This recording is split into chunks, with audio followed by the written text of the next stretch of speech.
Welcome to the Chamber's Elevated Conversations podcast. And now, your host, Dave Eckmann.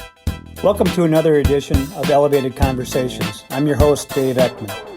Folks, we're going to have a little bit of fun here. It's on a Friday, about 5:30 in the afternoon, and want to lighten things up a little bit here, but really keep it relevant for business and industry, and we talk about innovation.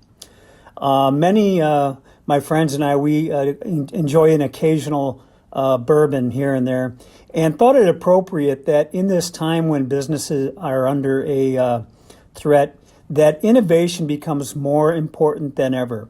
And tonight I've invited a friend that we've come to know in this community, at least some of us, that is down in the Madison area. His name's Joe Henry.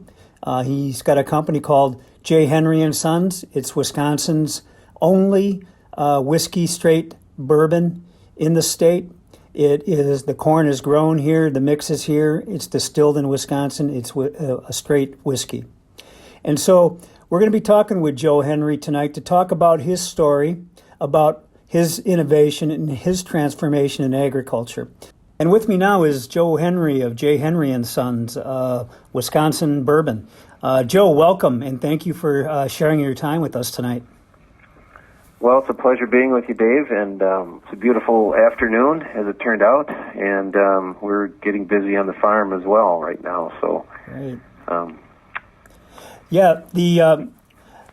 The story, Joe, for many that know me, I enjoy a good bourbon, a rye, but right now what I have in front of me in a J. Henry and Sons Glencairn glass is your 10-year bourbon, and when I and a few other folks were down at your place for a tasting when we were in Madison, and that was, you're in Dane, Wisconsin, I believe. Correct. And we heard your story, and I was, I love your bourbon, your product, but I love your story even more. And I think in this pandemic of where we are right now for businesses, I was hoping that you might be able to share how it is that you transformed from a young farmer, you went to college, and now you're making bourbon. Could you just run through that for us? Well, sure. It's kind of a different kind of route to getting to where we got, I guess. Just a little bit of a background. My father was a small farm. Came from a small dairy farm just out north of Belleville, Wisconsin, a little town called Basco, a little area called Frenchtown. Henry is actually a French name, but the Henrys settled there back in the late 1800s, and then so that's where he was from.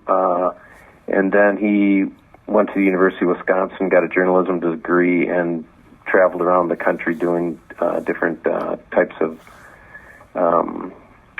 ended up in D.C. for the USDA, and then, but always apparently, this was back in the day, but he wanted to get back to the farm, and so ended up here back in Dane, Wisconsin, purchased our home farm here in 1946, and at that time started raising hybrid seed corn, and so that's how we got into the seed corn business, and we still are raising seed corn. We farm about a little over 2,000 acres, primarily hybrid seed corn production, and so that's what we've been doing since 1946. I started out of college. I came back to the farm in 1975. Okay. Came back and really didn't have any intention of really being a farmer. I got a finance degree, so I was really looking at, a little bit different path. But in 1975, it wasn't a great economy, and so there weren't a lot of great jobs. Most of my classmates got MBAs, and for one reason, there wasn't much going on, and that was kind of, at that time, your only route to a decent job. But I didn't really want to do that very much. So anyway, I ended up back here and started, my father has was about ready to retire, actually, and he wanted to. So we had to make some kind of decision, and so I decided to give it a shot. And I actually worked for another seed company for a while as for a couple years after school, and before I actually got started, producing seed corn again. So we did that, or I did that until, we're still doing it, obviously. And so how we got into this bourbon thing is kind of a crazy idea that came to fruition. We went down to, there was an organization called ADI back in about 2006, and they were kind of one of the early organizations that were this guy from California set up, started for people that were interested in getting into the craft distilling business, and that was kind of the time frame where craft distilling, craft brewing kind of was, kind of a thing, Mm-hmm. Mm-hmm. And I just kind of thought, well, it might kind of be interesting to at least investigate it. And we went on one of their annual meetings, probably one of their first or second ones, actually. We ended up in, they had it that year in Louisville, Kentucky, which is, if you know anything about bourbon, Kentucky is, Yep. the heartland. Right. And the trail, right?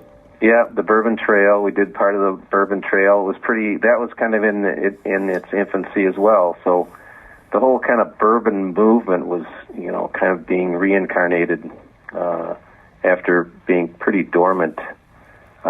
People's tastes were changing, and so got to meet some guys that were, either in different phases. Either they had a distillery, or they were investigating like I was, or just kind of curiosity, hanger-it's-on type of thing, Quite a mix of people. Right.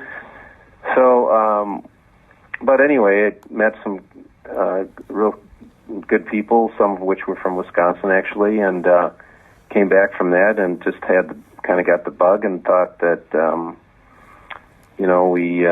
it might be something at least to pursue. And so that was kind of the beginning of it. Right.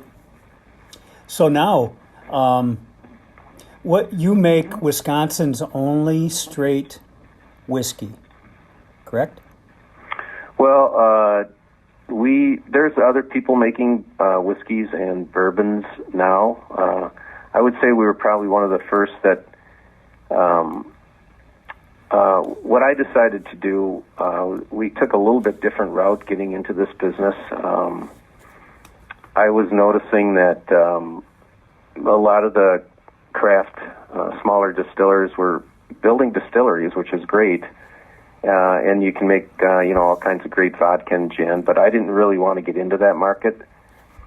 But the quandary is when you're making a whiskey or a good whiskey or a good bourbon is that, you need to age it.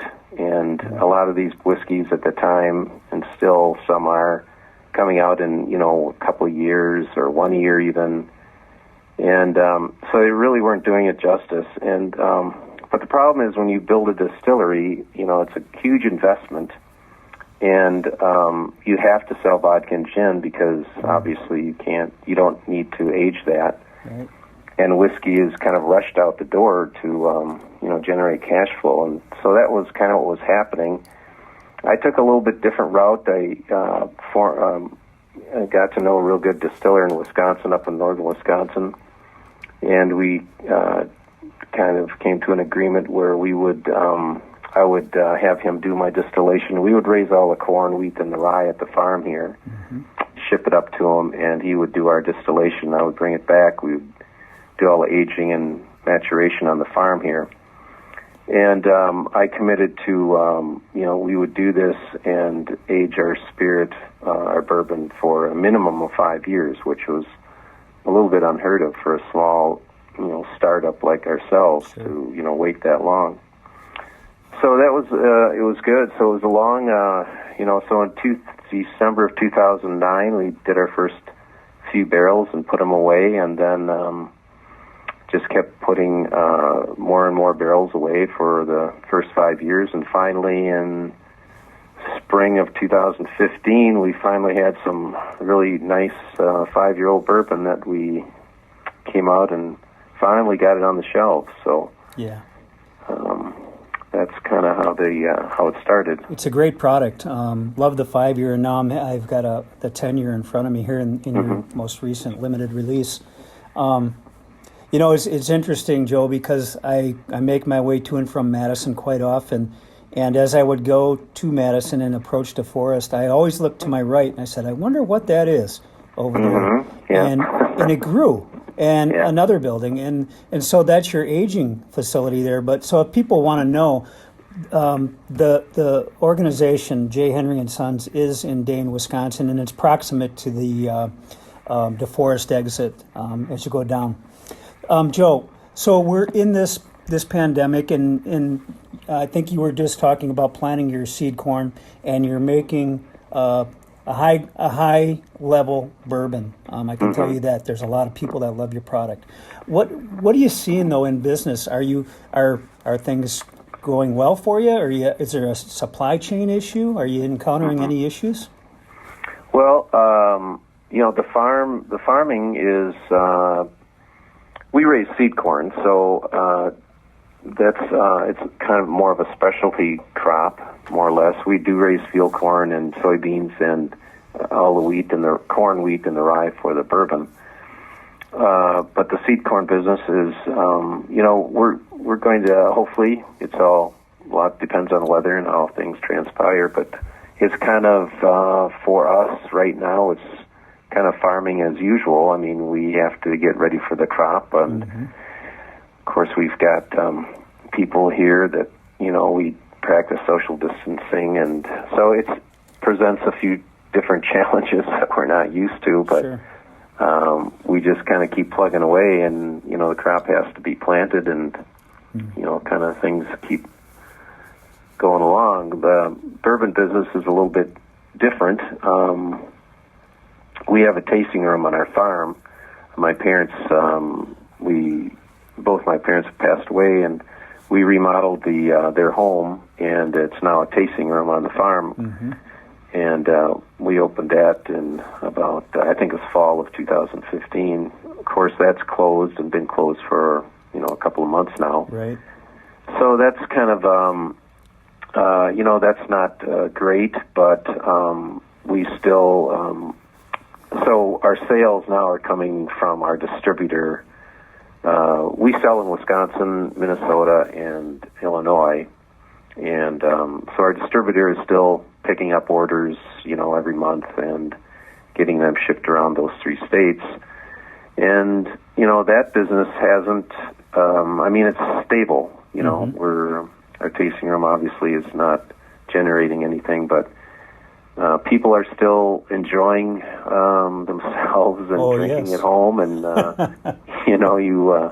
if you spend any time on Facebook, you'll see everybody's having these little, cocktail lessons at home, and and trying to socialize that way. So, it's kind of it's not great. It's not like it was, but it's going well as can be expected. Sure. Yeah.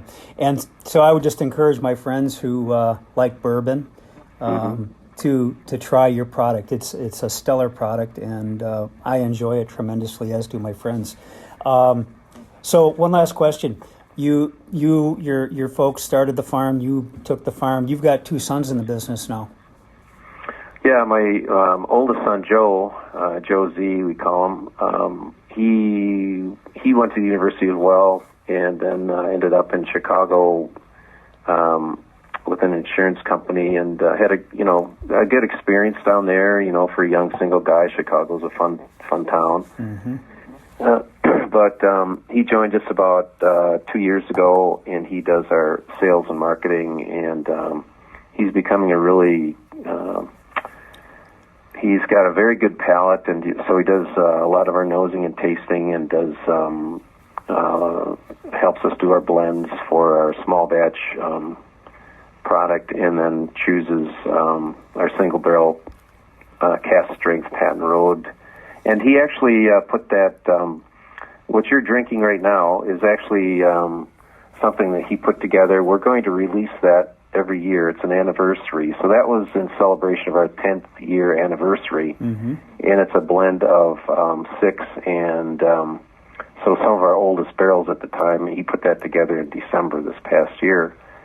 And so he's getting to be a great blender and taster as well. And my youngest son, we haven't quite corralled him back yet. He just graduated from the University of Wisconsin as well this December.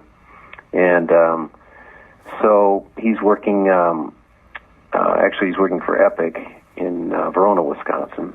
And so we're going to give him a little rein, and hopefully we can convince him in 3 years to come back and join us. Yes. Liz is, of course, my wife. Mm-hmm. She's very talented in marketing and marketing and promotions and things, and so she's very involved in that as well. She's very good. She does the tours and the education very well. Mm-hmm. Yeah. A true family business.